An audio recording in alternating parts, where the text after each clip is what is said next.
Hablemos de la Gran Depresión. Seguro es un nombre que resuena. Uno de los colapsos económicos más devastadores de la historia moderna. Fue una década entera de miseria que, literalmente, redefinió el mundo.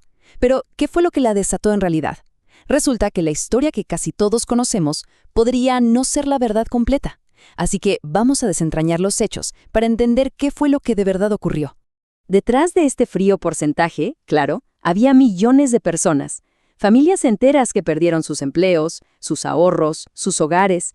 Una tragedia humana pero tan profunda que fue inmortalizada por John Steinbeck en su novela Las uvas de la ira, que narra precisamente el drama de estas familias desplazadas.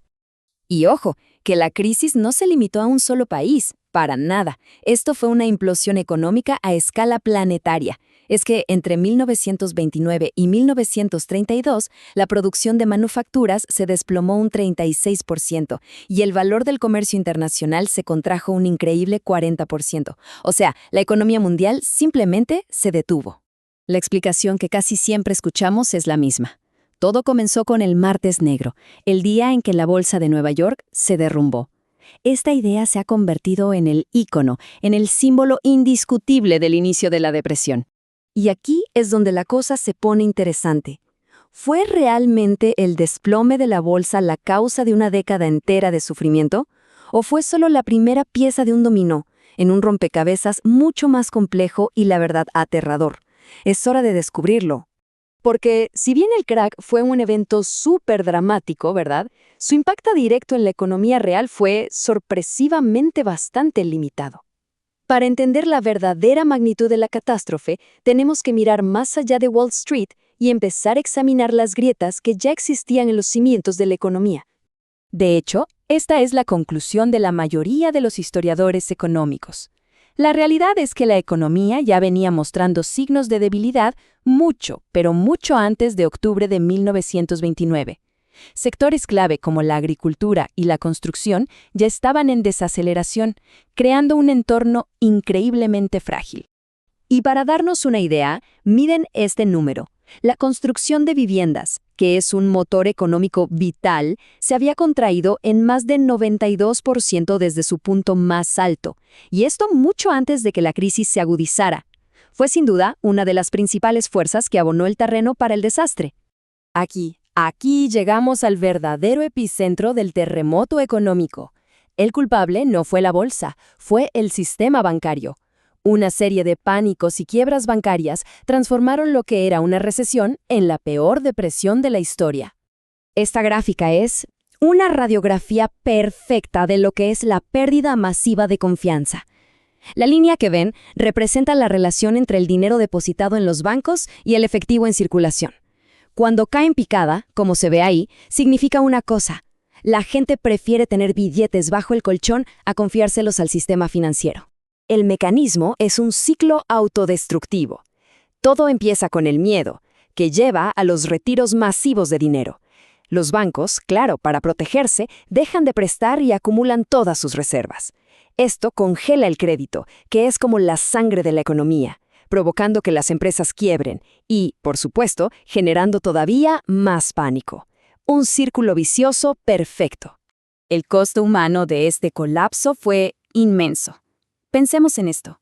Más de 4.000 bancos cerraron sus puertas, y con ellos desaparecieron los ahorros de millones de familias y empresas, que de un día para otro se quedaron sin absolutamente nada. Y uno se pregunta dónde estaba el Banco Central en todo esto. Pues la Reserva Federal, atada a una ideología de no intervención y a las rígidas reglas del patrón oro, falló. Falló en su rol de prestamista de última instancia. Permitió que la cantidad de dinero en la economía se redujera en 1/3, asfixiando por completo la actividad económica. Pero claro, la crisis no se quedó contenida. Como un virus, los problemas de Estados Unidos se propagaron rapidísimo por todo el mundo, desencadenando lo que fue una verdadera pandemia económica global. A ver, la transmisión ocurrió básicamente por 3 canales principales. Primero, Estados Unidos dejó de prestar dinero al resto del mundo. Segundo, las naciones se encerraron en sí mismas, iniciando una devastadora guerra de aranceles.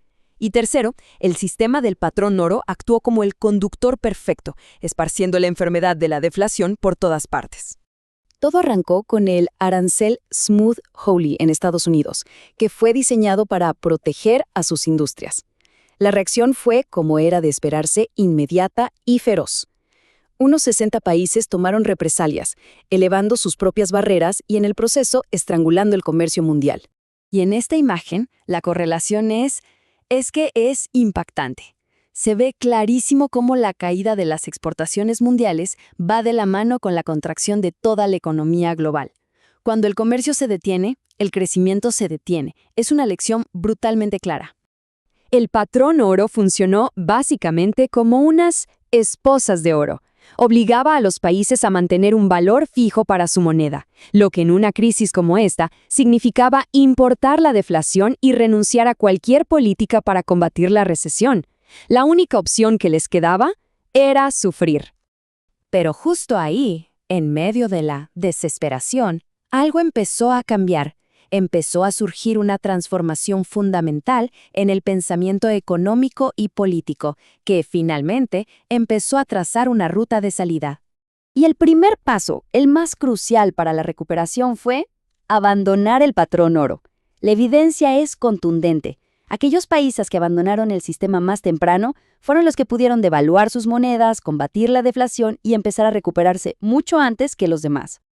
En Estados Unidos, la respuesta se llamó el New Deal de Franklin D. Roosevelt. Medidas como cerrar los bancos temporalmente, asegurar los depósitos y crear empleos fueron vitales. Pero quizás su mayor logro fue psicológico. Señaló un cambio de filosofía, restauró la confianza y demostró que el gobierno, por fin, iba a actuar. Detrás de todo este nuevo activismo gubernamental, estaba el pensamiento de un hombre, John Maynard Keynes.